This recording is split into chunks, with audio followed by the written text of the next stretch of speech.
subway. Hey, where'd you go? Yay. We're going to get after the rear end of the 1950 crew cab Chevy. We're going to start with taking the housing out, throwing it on the bench, narrowing it 1 inch on each side. Then we're going to gut the rest of the rear suspension in preparations of installing the Murray's Hot Rod Kit. Now, this is also going to be broken up because Camp and Drag's coming up. I'm driving Apple Picker to Camp and Drag again this year. I just went underneath the front end and did some updates. Changed out a couple of front suspension components. Greased everything. Put new front brakes on it. In the next couple of days, I'm actually going to go through and do something I've been meaning to do. And that is rear brakes. So, without further ado, pitter patter. Let's get at her. All the bolts are out. I'm going to throw jack under the rear end, lift it up, pull everything out. All right. Kind of cramped space in here, but I got my phone out here. There we go. Got the axle out. Got the leaf springs out. I'm going to take the gas tank out. The notch installs in this area, obviously, of the frame where the axle goes. Pretty sure I can get away with leaving the gas tank in. But I like to set stuff on fire. Seems to be a problem I have. So, I'm going to pull the gas tank. And I happen to notice, looks like they welded something to this tank at some point. And it appears to have a drain. So I'm going to try to drain it into this gas can. See how much gas is in this before I take the bolts out and take this gas tank down.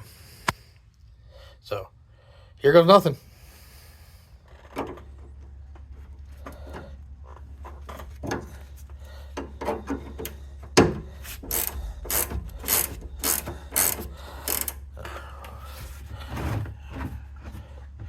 I was just driving the car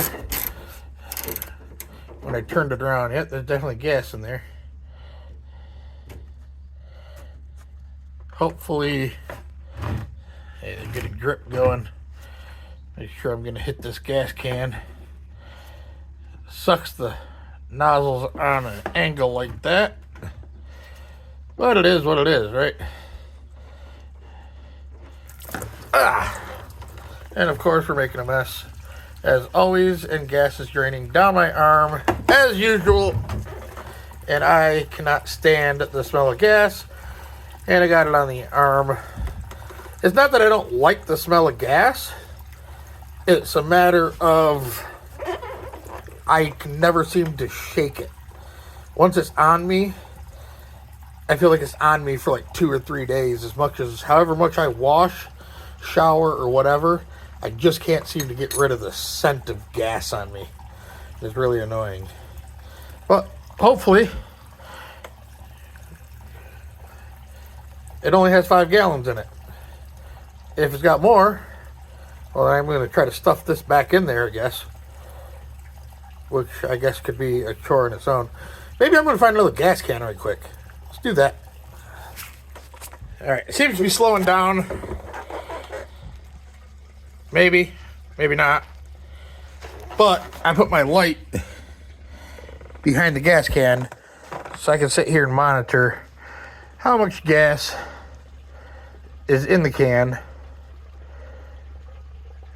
It doesn't seem to be coming out as forceful anymore.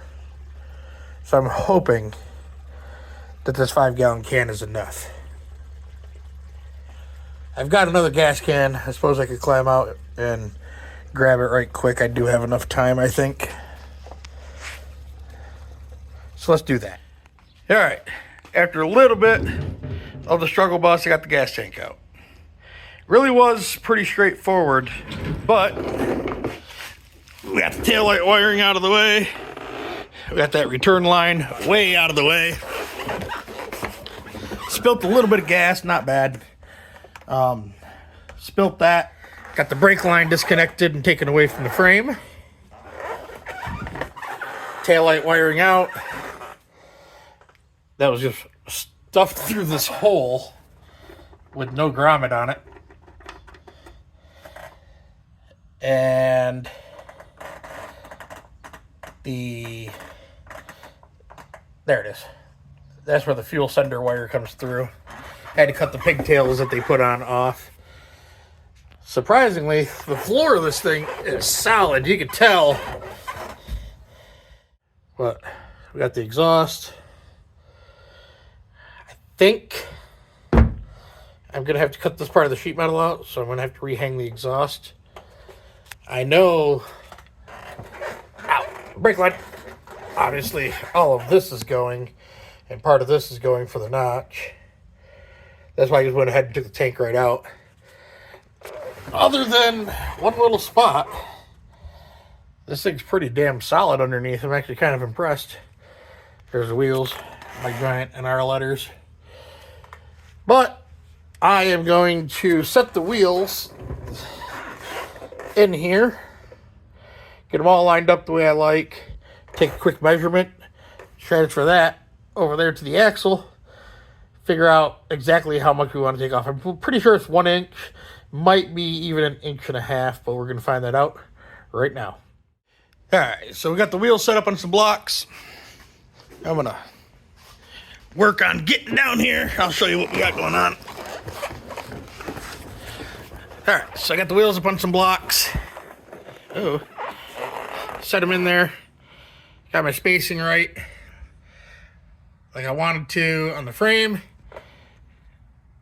And here, popped a quick measurement between the mounting surfaces, and I came up right on, right on 57. Got the axle over here on this bench. This puppy is right at 60. So we're at 60, we need 57, 1.5 inches out of each side. Gonna get this drained and get it broke down. All right, we got this axle up. I already took the center section out. I got it marked. I'm gonna take 1.5 inches out of it. Somebody taught me this when I first started narrowing axles. Mike Howe from How's It Doing Garage was a big help answering some questions for me because he had done quite a few when I had first getting started out with doing them. And he told me he made these templates out of poster board, so they're bigger than the axle needs to be. That way you can wrap it around. Let me see if I can do this with one hand. You can wrap them around each other, then you can tell if you're square, straight, or whatever. So I have a whole host of these in my drawer, and this one's 1.5 inches. So now I'm going to cut right up to the edge of the line and right up to the edge of the line, and I know I removed 1.5 inches of material. Obviously, I'm going to take measurements and everything like that and make sure that that's what I do. And then we're going to do new bearings, new seals. I'll leave the fixture in while I do the lower mounts, just that way this thing doesn't warp or twist. And there's tons of videos online. I'm not going to get too involved with the actual narrowing of the axle, but basically this is how it works. You got, let's see, got a bunch of lineup blocks, and these ones go on the inside. These ones, bigger ones, go on the outside where the bearing seat sits. And you got these locking collars after you put a bar through it all. So we're gonna get that done in the center section that came out of it. So open diff, stock, 308 gear. And this is the shim from the left side. And I know this is the shim from the left side because I always take the shims from the right side and wrap them up. So that way I know those were the right side shims. Now, the big part of this is, you know, obviously we need to keep everything centered. And if I'm going to reuse the differential that was in it, then I'm going to reuse the same shims. I'm going to make sure to get them in the same order that they were. The other important thing is these bearing caps. You can see how they're curved to the outside. I've only run into one that wasn't orientated like this. But usually I'll draw a mark up here so that way I know this one is this side and it goes up here. Usually I try to this one goes over here, this one goes over here, so I know that they go back in the right spot. And obviously torquing the bolts to spec after the fact is, when you put everything back together, is crucial. But we're gonna chop, and so I got the axle cut, I got the pieces cut out, and as you can see, they should be 1 3/8. They measure exactly 1 3/8 because the cutoff wheel I use is 1/16 inch. That is as close to exactly the same as you're gonna get. Get the ends off, got them beveled back. Gonna knock the bearings and seals out now so I can put my thing in. And of course, while doing it and working on beveling that piece, I caught the grinder with my hand. So we're gonna go clean this up, and then I'll finish cleaning this up and doing all this, and then clean up. All right, so we got it all tacked up. As you can see, I beveled both pieces, got it lined up, got the puck in here, got that. I always TIG weld all my ends and all my axles. Time lapse is still going. I don't know what the hell happened here. I got all the way around, got to the very end right here, and when the two welds overlapped, I got a little bit of funky feedback. So I just beveled it out, or gouged it out, ground it out, got the tungsten out. Now this is probably going to cut my audio here from music. Right there, got the spot all fixed. Doesn't look as pretty as everything else now, but at least I know it's sealed and fixed, and it's not gonna, it's so hard. Got a little squiggle in there, but you know, it's all TIG welded up. It's gonna seal nice. This side's all welded up.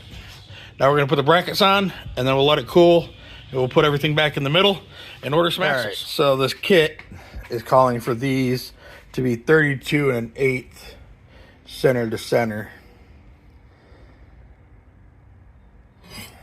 So it looks like they're gonna go right about here. I had to pull a couple of measurements, so we'll get these cleaned up, but it looks like we're gonna clean up a little bit more of this axle right away to start on both sides, because there's 32. It'd be 9 5/8 to the center. And so what I'm gonna do is I'm gonna figure out the measurement from the center out to the edge right quick, and I'll draw some lines. Gonna let this thing finish cooling down before I put more heat into it. Gonna turn it around so I can put these on facing me, so I can make sure that the pinion face and the bag plate face is all like they say it should be. I'm gonna go take the measurements of these. And you can find this on the Mosier website. The Mosier website has all the details on what measurements you need to take for the axles, for measuring them for new custom axles, and it transmits to their website. When you log into their website, you can just input your numbers right into the computer and order your axles. And they're really quick too. They typically have a 2-day turnaround time for shipping. I'm in Michigan, so it's only 1 day to ship, so I usually get my stuff in 2 days. All right, here we go. We got this all cleaned up. We just cleaned everything up.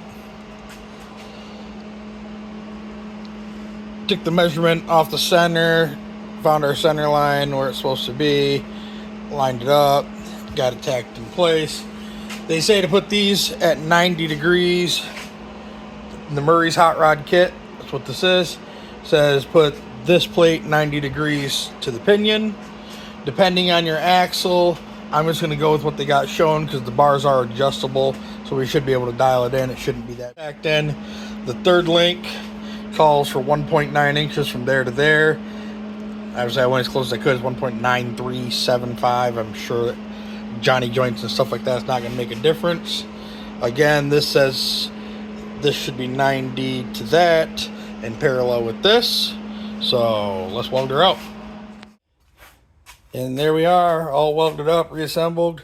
Like I said, just the drum brakes. We got this all welded out all the way around. Give it a little spin for you at the top. So welded up nice and solid per the instructions. This guy's back in there. And the last step you want to do before you do it is that right there. Make sure that these bolts are torque to spec. And I believe, well, I know these ones are 55 pounds. There's a calculator online. That's going to do it for this episode. I got the axle narrowed. We talked a lot more. The next episode, I'm going to tear this out and finish installing this Murray's hot rod kit. That's going to be after camp and drag, because the truck's outside. We're going to start loading it up. We got to go. See you next time. As always, make sure you like, share, subscribe, hit the notification bell, bing, or whatever the hell it is you want to call it, and skibbity toilet. Let's go.